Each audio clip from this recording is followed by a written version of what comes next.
For a wrap, this car looks really good.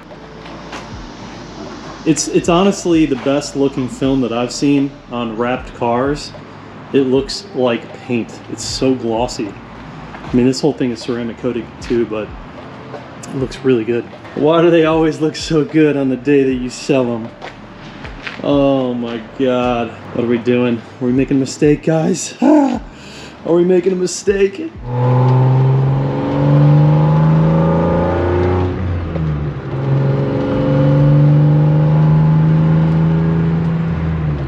This is gonna be one of those videos that you guys are not gonna be happy with me about. I got a good reason for this. Hear me out, but we'll take a look at her before we get into the excessive talking. Man, she looks really good. I will say Laguna Seca suits this car very, very well. And this was one hell of a build, dude.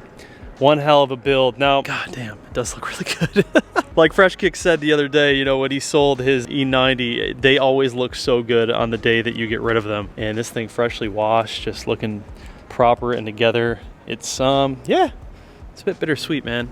Bit bittersweet, but she does look phenomenal. So the car is currently wrapped. I don't know if you guys, how many of you may not know that, but this car is wrapped in a Nosatec Laguna Blue, so it's like the Laguna Seca. You know, when I bought this car, I got it for $5 grand at a car show, and it was just in really, really, really bad condition, so I pretty much had to replace most of the stuff on the car. A lot of stuff on the interior. We did a lot of work to the suspension, and you know, it's got like the ZHP rack. It's got full KWV3 coilovers on it. It's got obviously the Apex Arc 8.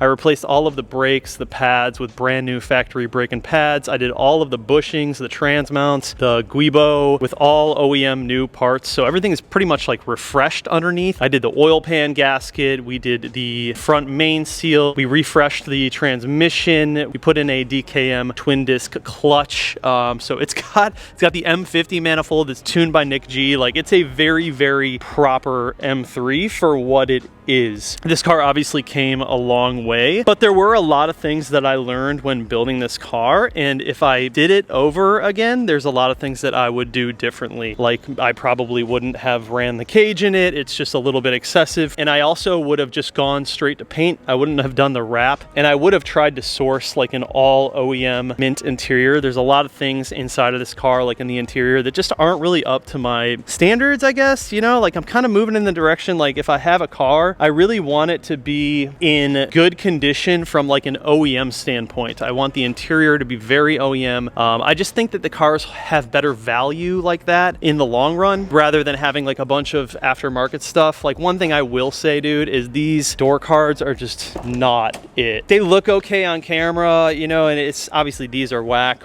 the holding points, but they just are kind of silly, and they belong in like a race car. This car should have the OEM door cards, as well as like the gray carpet. I think I would prefer to have the black carpet, and the back still has the Medina rear inserts over there. I was able to source a back seat that was out of a M3 that had a black interior. The car also doesn't have a headliner in it, and it's also missing the rear inside pillars, the interior pillars. The trunk is pretty bare as well. It doesn't have the trunk liner in it. It's, you know, it definitely needs some things. So the car runs great, performs great. In my opinion, from the get-go, I would have just taken this entire motor out and refreshed the entire thing, and then had the entire car repainted in the factory color that it was, which was black, or just go to like a new color like Laguna Seca. So there were a lot of things when I was building this car that I just learned along the way, because this was one of my first like real restorations, kind of rebuilds. I don't think it was like a deep restoration. This is just a very, very mild at best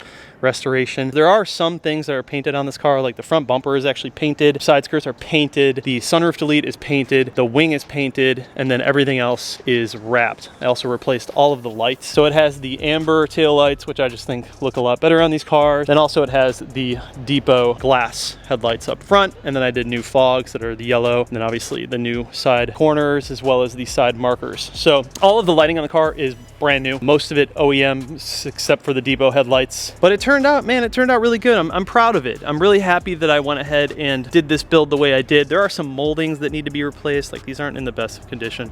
They got bent in shipping.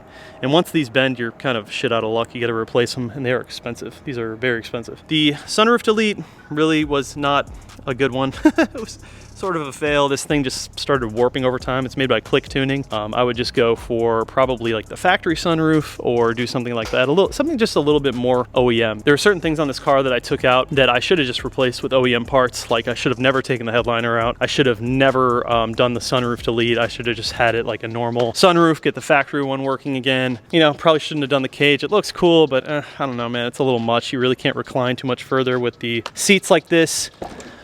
These seats are they're okay. I mean, for the money, they're all right. I don't really have a problem with them, but there's definitely better options out there. So here is the first reason that I am getting rid of my beautiful Laguna Seca E36 M3. Right now, as you guys know, the car market is pretty insane. It's pretty intense, and we are seeing cars like this and other cars go for a lot of money. I don't think that the car market is going to stay like this. I actually think it's about over the hump and on its way down, and we're starting to see a lot of people default on loans. We're starting to see a lot of repos. There was also that chip shortage, and honestly, people were just overpaying for cars, and I sort of see the market turning at this point, making a bit of a turning point. And if you can hold out like 3 months or so, I think that you're going to be able to get cars at a much better value. But this is what it comes down to. I have recently started another side business that I'm working on. I've always sort of done this in life. I have a bunch of different revenue streams, little side hustles that I do, and I try to scale these businesses and see what works out and what doesn't work out.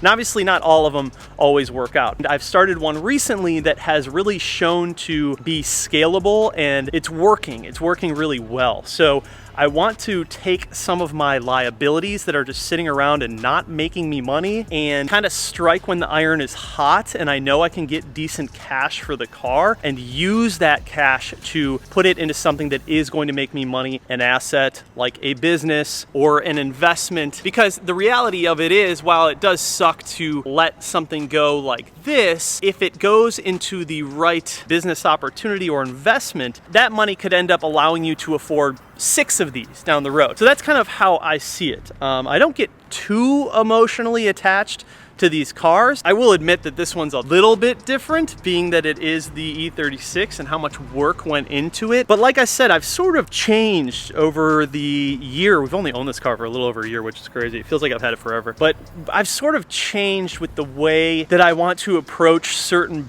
builds when building out these cars and going into them and then putting money into them. I'm leaning more towards the OEM route rather than like the bunch of aftermarket stuff on them, because of the overall value. I think there's just more value in putting the actual factory parts on the car and making them more of like restore builds than having them just be crazy rebuilds with a bunch of aftermarket parts on it. Now, obviously, I'll always do like wheels and suspension and stuff like that, some tasteful carbon bits, whatever. And so, without talking your guys' ears off, long story short, I was offered a really, really good amount of money for this car. I was kind of on the fence of selling it. Like, I had been thinking about it for a while, but you know, you get a lot of people that will be like, oh, let me know when you're selling your car, man, I'm gonna buy it. There's those type of people, and then there are the other type of people who just come at you and give you a number. And I've learned from selling cars and buying cars that anyone who's actually serious in buying the car, they will give you a number straight off the bat without any haggling. And if I'm going to sell a car, I like to either do it with someone that I know or have a relationship with, or they are upfront about the number and they are honest, and you can just tell you're not going to sit there and have to barter with them. Test driving, haggling, stuff like that.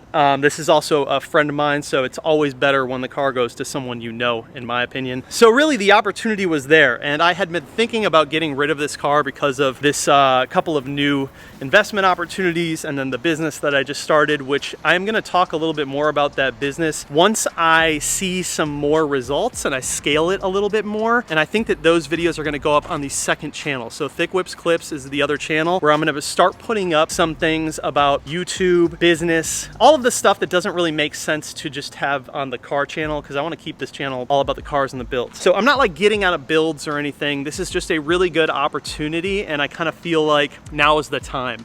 I've had my way with this car, I've experienced it, I'm proud of it. And I think that when I do it again, or if I do it again with an E36, I just want to approach it from a different standpoint. I want to spend a little bit more money up front and buy a nicer platform to start with and go from there. Something that I don't have to completely reinvent the wheel with. So the E30, we are reinventing the wheel, but that is okay. I knew that when I jumped into that project, I knew that. And everything that I'm applying to the E30 build, I learned off of this build. That's why you see me completely stripping that car down to the bare frame, is because I'm going to be welding out all of the rust. I'm going to be going through the entire body, painting the entire car. It will be a proper restoration build. And this car, I kind of just like piecemealed it together. Like, it's still really good. And for a lot of people out there, this is obviously, including myself, it's an incredible car to own. But I've just developed over the time of building these cars and kind of learned what I enjoy and what I don't enjoy in these builds. And I would just approach this one a little bit differently now that I've grown a little bit more. I know that some people are just going to be mad and hate me for this, and that's okay. You guys have your opinion. I know there's also going to be those people saying unsubscribe, unfollow. Also, your prerogative, and that's totally fine. But just know that, you know, YouTubers like myself that are rather small, we still have to find other ways to build what we're doing and build other businesses. I'm an entrepreneur more so than I am a YouTuber. I always have been. I've always had multiple businesses. I've always been interested in other ways to live without working for a 9-to-5 paycheck, things like that. So when I have a car like this that is literally sitting in the garage for a month and I haven't touched it, it's been the case lately with this car, you know, for the past few months, to be honest. I haven't driven this car hardly at all. It's just money sitting around, and I kind of feel like with the way the market is right now, now's the time. The offer came in, it was a good offer. I knew that I'd probably never see that kind of money for this car again because of what's happening with the market. And right now, that second business that I'm building and working on is very important to me. It's as important as this YouTube channel, and you know, we're always trying to strive and make these things bigger and better. And sometimes when you're building businesses and going into investments, a little bit of sacrifice with material items in life are necessary in order for you to become profitable down the road and actually reach that ultimate goal, whatever that might be for you. We're still in the growing phases, and I need to take the money that's sitting around and put it into the things that are going to make me money. At the end of the day, out of all the cars that I have, this car doesn't make me any money. It's just one of those cars that I built for myself, did it because I wanted to do it, put it out there, and a lot of people have enjoyed it. Some people just haven't been interested in it, which is totally fine. It really is just like a liability sitting around. Now, you could argue that, you know, E36 M3s down the road are gonna be worth a ton of money. The thing is, this one isn't really clean. It looks pretty clean on camera, but you guys gotta remember, like, it's wrapped. Underneath all of this, it's patinaed paint and primer. I would actually spend less money buying a car that was in much better condition and starting from a higher starting point to build the type of car that I want or would want this one to be, than trying to dive back into this one, rip it all apart, and do it all over again. I've already spent a good amount of money on this car as is, but with the offer that I was given, it just makes sense, man. Sometimes a buyer comes along that is perfect for that car, and you just got to go with it. You just got to go for it. So sorry, guys. I know a lot of you guys are going to be upset, but if I can get over it, you guys can get over it. In addition to all that, you guys, I need the space right now. I only have 2 garage spots, and I'm gonna be in the middle of a move here soon, but I do not have the space to keep this car around, and I really don't wanna have to pay for it to be stored somewhere. So it all just made sense. It came down to the right time, and I'd be lying to you if I said I wasn't thinking about it recently, and I have been thinking about it recently. So, but I just want to thank you guys for following the E36 M3 build. That has been a hell of a build. I've really enjoyed it, and yeah, this car is going to make the future owner very happy, I'm sure. It's a beautiful car, and like I said, there's just things that some things that I would do differently with the car, which I'll probably address on my next build. Will I own another E36 M3? I don't know. I'm not really sure, man. I kind of want to dive back into the E9X platform and do that again. Haven't tried the E46, but that's one I want to try. I think that, you know, one thing that's really important when you're doing like YouTube and you're able to do this for a living, it's important to experience as many of these cars as possible while you're alive. That's really why I do this. And people ask me all the time, why do you get rid of cars so fast? And the reason that I get rid of the car so fast is because we're all car enthusiasts, and the best part of doing what I do for a living, you are able to enjoy as many cars as possible while you're doing this. So that's kind of how I see it. This car is, I've obviously thoroughly enjoyed it. It's been a really, really fun car to own, but I'm looking forward to what is next. I like to have one car in the garage that's a little bit newer that I can enjoy, and then one car that's a little bit older. So this one, we've done a great job with it. I've enjoyed it. I think, you know, maybe the E46 chassis is next. Maybe the E9X chassis is next. I don't know. Drop those comments down below. I'm still kind of figuring out what I want to do for the next build. I also had a couple of you guys asking about what would be a good affordable build for the next round, and I'm kind of looking into different options for that as well. Do we do like a 135, something in the N54s, some sort of E92 335, something like that? So yeah, that's the deal. Say goodbye to her. She's been beautiful. She's been amazing. One of my favorite cars for sure to date, to own. Never thought I would sell it. Said all the time that I would never sell it. I typically do that with all my cars. But at the end of the day, man, every car has a price, and every car has its time, and unfortunately the time for the E36 is up. So thank you guys so much for watching the video. I appreciate you. We'll see you guys in the next one. Make sure you check out the other channel, Thic Whips Clips, where I'm going to be talking a little bit more about my businesses and what I'm doing, in addition to all of the cars. And then also I'll be doing like some home stuff on there. It's going to be a fun little channel. I'll build it up. It's going to be a little bit different, you know, challenge myself to do some different things there. But I appreciate you guys. I'll see you in the next one. Love you. Peace.